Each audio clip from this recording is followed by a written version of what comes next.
My girlfriend's friends laughed. Why does he dress like a broke intern? While she kept silent, I just smiled, got it, sipped my drink, and let them laugh. Seconds later, the man she'd been dying to impress walked in, looked at me, and said, "So I finally learned what happens when you try to build something real with someone who's fundamentally embarrassed by who you are. And honestly, it took a Christmas party from hell to see it clearly." I'm Kieran, 32M, and I've been with Valencia, 29F, for about 18 months. Met through mutual friends. She works in social media marketing. Seemed down to earth at first. What she didn't know, what I don't really tell anyone, is that I sold my AI startup 3 years ago for enough money that I'll never have to work again if I don't want to. But here's the thing. I watched money destroy my parents' marriage. Dad made it big in tech in the 90s, and suddenly every relationship became transactional. People wanted things from him, not connection with him. Mom started spending like wealth was a personality trait. By the time they divorced, I couldn't tell who actually cared about my dad versus who cared about his portfolio. So when I got my exit, I made a choice. I kept living like a regular person. 8-year-old Subaru, Capitol Hill apartment that costs $1,800 a month, clothes from thrift stores and Target. The idea was to find someone who'd love me when they thought I was just another Seattle tech guy scraping by. Valencia seemed perfect for this test. She wasn't materialistic, didn't care about fancy restaurants, was happy splitting Taco Bell tabs. For about a year, I thought I'd found someone genuine. Then her social circle started getting to her. Her friend group is intense. Thalia works in investment banking and won't shut up about her boyfriend's salary. Mira married a surgeon and treats it like a competitive sport. These women measure everything by external markers. Who has the better apartment? Whose boyfriend drives the nicer car? Who's vacationing where? And slowly, I started failing their tests. "Why don't you ever want to go anywhere nice?"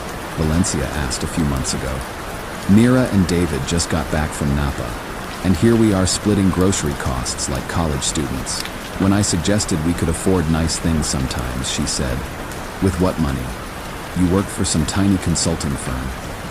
I told her I did okay. That money wasn't really the issue. But she'd already made up her mind about what my life looked like from the outside. The breaking point was last week's Christmas party. Valencia's marketing agency was having this fancy thing at some upscale restaurant in Belltown. She asked me to come, but I could tell she was nervous about it. "Just try to fit in, okay?" she said in the Uber. "These people are important for my career." I should have known right then that we were done. The party was exactly what I expected. Young professionals networking aggressively, everyone discussing their year-end bonuses and vacation plans. Valencia immediately gravitated toward her friend group, and I tried to just be supportive arm candy. That's when the commentary started. "God, Valencia, when are you going to upgrade?" Thalia said, loud enough for nearby tables to hear. "My boyfriend just bought me a Cartier watch for Christmas." "What did Kieran get you? A Target gift card?" Valencia laughed, actually laughed, and said, "He's sweet, but yeah, not exactly playing in the same league." I stood there holding my beer, watching my girlfriend of 18 months dismiss me as a consolation prize in front of her friends. But it got worse. Mira chimed in, "Honestly, Val, you could do so much better. There are actual successful men in this city. Why are you settling for someone with no ambition?" "Maybe I should find someone who can actually afford to take me places," Valencia said, getting bolder with each comment. "Someone with real goals." The worst part wasn't what they were saying about my bank account. It was watching Valencia agree with every word. This woman I'd been building a life with was basically auditioning for her friend's approval by throwing me under the bus. I was seriously considering just walking out when something happened that I definitely wasn't expecting. The restaurant got quiet near the entrance, and I looked over to see Stellan Briggs walking in with his usual entourage. Stellan's the CEO of one of Seattle's biggest tech companies, and we've been working on a partnership for my new venture. Really nice guy, but definitely operates at a different level than most people. He scanned the room for a minute, then his face lit up when he spotted me. "There's the genius I've been looking for," he called out, walking straight over to our table. "Kieran, perfect timing. Are you ready to change the world again?" The conversation at our table stopped dead. Valencia and her friends were staring like they'd never seen me before. "Hey Stellan, I said, trying to keep it casual. Just enjoying a Christmas party. How's the family? Great, great. Listen, I just got off the phone with our board about the partnership. They're all in on the $200 million, Lars. Your track record speaks for itself. That AI exit was brilliant. And now this new platform. You're going to revolutionize the entire industry. I could feel Valencia's eyes boring into me, but I stayed focused on Stellan. We should probably discuss details somewhere more private, I suggested. Of course. But I had to tell you, our investors are calling you the next Elon. After selling your first company for $40 million and now this, you're going to be the story everyone talks about this year. The silence at our table was deafening. Thalia had stopped mid-sentence with her mouth literally open. Mira looked like she was having a mathematical crisis. And Valencia looked like she'd just realized she'd been making fun of someone who could buy and sell everyone at that party. Stellan talked for another few minutes about our timeline, mentioned something about Forbes wanting an interview, then headed off to schmooze with other people. The entire restaurant was buzzing. Apparently several people had recorded parts of the conversation, and word was spreading fast about who I actually was. Valencia immediately went into damage control mode. "Oh my God, babe. Why didn't you tell me?" she said, grabbing my arm. "We were just joking around. You know I think you're amazing." Thalia and Mira suddenly wanted to know all about my work, my companies, my fascinating career trajectory. Same people who'd been suggesting Valencia dump me 10 minutes earlier were now hanging on every word. But something had shifted in me watching this whole thing play out. These people didn't suddenly respect me because I'd proven my worth. They respected my bank account. The version of me they'd been mocking hadn't changed. Only their perception of what I could do for them had changed. "I think I'm going to head home," I told Valencia quietly. "What? No. Stay. Everyone wants to meet you now." That was the problem. Everyone wanted to meet me now. I've been thinking about it for 3 days, and I can't shake how quickly she turned from dismissive to possessive the second my actual value was revealed. Like I was a stock that had suddenly jumped in price. Not a human being she'd been dating for over a year. Maybe I was wrong to hide my situation. Maybe I should have been upfront from the beginning. But watching someone you care about laugh along while their friends suggest you're not good enough, that cuts deep in a way that has nothing to do with money. I guess I got my answer about whether Valencia loved me or just tolerated me until something better came along. Edit. Getting messages asking why I hide my wealth. My parents' marriage fell apart because every relationship became about what my dad could provide, not who he was. I wanted to find someone who'd choose me when they thought I was ordinary. Edit 2. To those saying I should have told her, maybe. But her reaction to thinking I was just a regular guy told me everything I needed to know about her character. Update 1, still processing everything that happened at that Christmas party. And honestly, the last few days have been more revealing than the entire past year of dating Valencia. So I left the party that night without much drama. Just told Valencia I needed some air and took an Uber home. She texted me probably 15 times between midnight and morning, ranging from confused, "Why did you leave?" to accusatory, "You lied to me about your job," to something approaching panic, "We need to talk about this." I didn't respond until the next day. Needed time to think about what I'd actually witnessed. When we finally talked, it was like dating a completely different person. Suddenly, she was fascinated by my work, wanted to know all about my companies, kept asking why I'd been so modest about my success. The woman who'd laughed when her friends called me unambitious was now gushing about my incredible achievements. "I always knew you were special," she kept saying. "I could tell you were going places." Except 3 days earlier, she'd literally suggested she should find someone with actual goals. The friend group dynamic shifted overnight too. Thalia, who'd spent months making comments about my dead-end consulting job, suddenly wanted to grab coffee to learn more about the tech industry. Mira started inviting us to dinner parties where she could introduce me as Valencia's boyfriend, the entrepreneur. Same people, same me, but now I was worth their attention because someone else had validated my bank account. What really got to me was watching Valencia try to rewrite history. She started telling people she'd always supported my dreams and had believed in me from the beginning. When I pointed out that wasn't exactly how I remembered it, she said I was being too sensitive about some harmless teasing. harmless teasing. That's what she called 18 months of subtle digs about my ambition, my car, my apartment, my life choices. Besides, she said, I was just trying to motivate you to reach your potential. That's when I realized she genuinely didn't understand what had happened. In her mind, mocking my lifestyle was somehow helping me. The idea that I'd been successful the entire time but chose to live modestly didn't compute for her. The breaking point came 3 days after the party. We were at lunch, and she kept talking about how we should move in together, maybe look at condos in Belltown, start building something real, now that she understood my actual situation. What's different now? I asked her. What do you mean? What's different about me now versus 3 days ago? She got flustered, started talking about trust and communication and how relationships evolve. But she couldn't answer the basic question.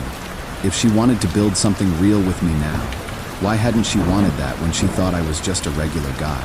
I've been staying at my place since then, thinking about what I actually learned from all this. The money test worked, but not how I expected. Valencia failed it, obviously. She only valued me once she knew my net worth. But so did her entire social circle. These people who'd written me off as a loser were suddenly treating me like I'd personally invented the internet. What surprised me was how much that hurt. I thought I'd prepared myself for this possibility, but watching people I'd spent months getting to know completely change their behavior based on a number in my bank account. It's dehumanizing in a way that's hard to describe. But here's the thing I didn't anticipate. A few people passed the test beautifully. Riven, a guy I met at a climbing gym, had no idea about my background until the story started spreading through Seattle tech circles. His reaction when he found out? Dude, that's cool. Want to grab pizza after climbing? Celestia, the manager at that restaurant, came over after Stellan left to check if I was okay. You looked pretty uncomfortable during that whole thing, she said. Rich or not, being put on the spot like that sucks. She had no reason to care about my feelings except basic human decency. Didn't know my net worth. Didn't want anything from me. Just saw someone who seemed overwhelmed and offered kindness. That's the difference I'm starting to understand. Some people treat you based on what they think you can do for them. Others just treat you like a human being worth caring about. Valencia wants to meet this week to work through our communication issues. But I don't think we have communication issues. I think we have fundamental values differences that no amount of talking is going to fix. She loved the idea of me once she knew I was wealthy. But she was embarrassed by the reality of me when she thought I was ordinary. I'm not sure that's something you come back from. Edit. People asking if I'll give her another chance since she's trying to make things right. The thing is, she's not trying to make things right with the person she thought I was. She's trying to make things right with the wealthy version of me. Edit 2. To those saying I should understand her perspective, maybe I should. But I need someone who can love me at my most ordinary, not just celebrate me at my most impressive. Final update, been getting messages asking how things worked out with Valencia and the whole Christmas party situation. So figured I'd give you guys the final chapter. Spoiler alert. Valencia and I didn't work things out. We tried for about 2 weeks after that party. She kept insisting that she'd never meant to hurt me, that her friends' opinions didn't matter, that she wanted to build a real future together. But every conversation felt like she was talking to the wealthy version of me, not the person she'd been dating for 18 months. The end came when she suggested we throw a housewarming party for my new place. Except I wasn't moving.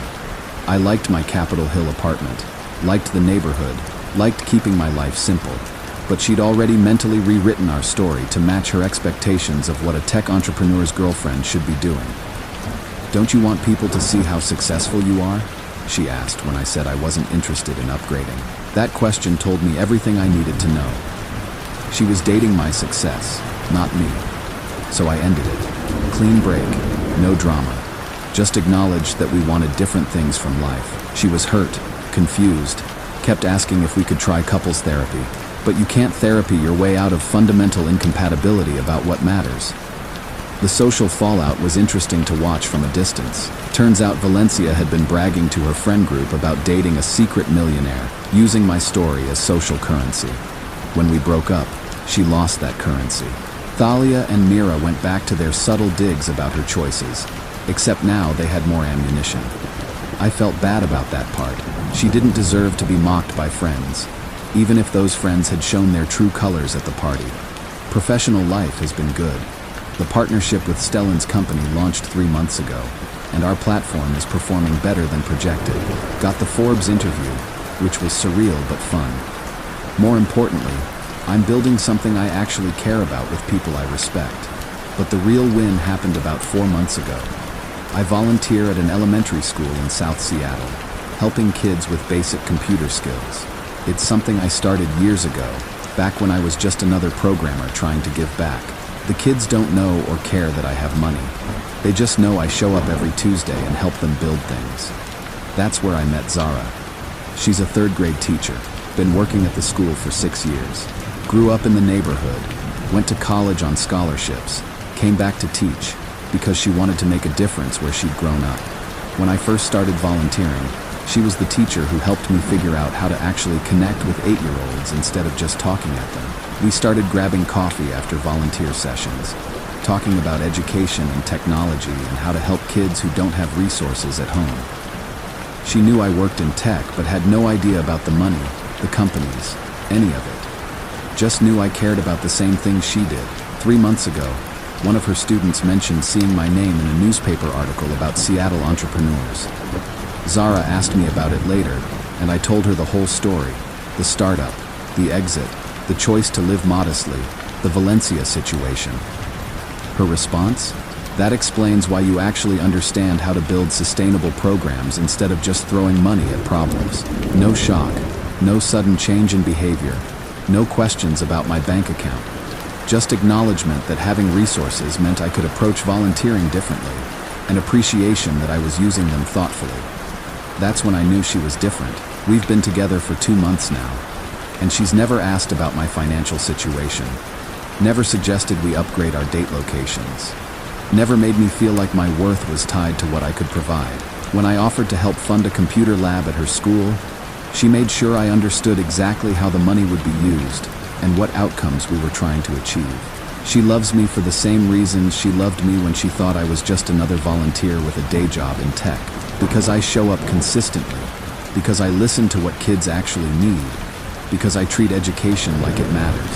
The Valencia situation taught me something crucial about authenticity. I thought hiding my wealth would help me find genuine connection, and it did, but not in the way I expected. It didn't just filter out people who only cared about money. It also showed me what I was actually looking for in a partner. Someone who values consistency over flash. Someone who measures worth by impact, not income. Someone who chooses you for your character when they think you're ordinary, not for your potential when they learn you're extraordinary. Zara has never seen my investment portfolio, and she doesn't need to. She's seen me spend 3 hours helping a kid debug a simple coding project. She's watched me research education policy because I wanted to understand the systemic issues her students face. She knows I'll show up every Tuesday whether I'm having a good week or a terrible one.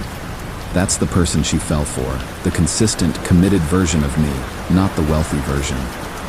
Last month, her school's heating system broke right before winter. The district didn't have emergency funds, and kids were sitting in classrooms wearing coats.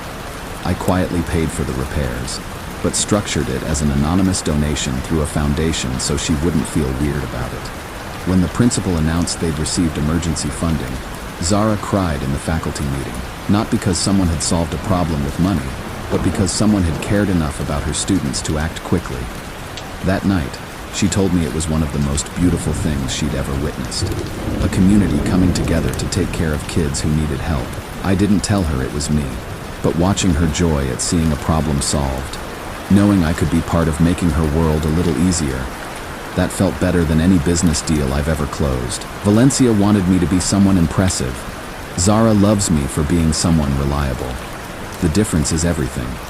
Edit.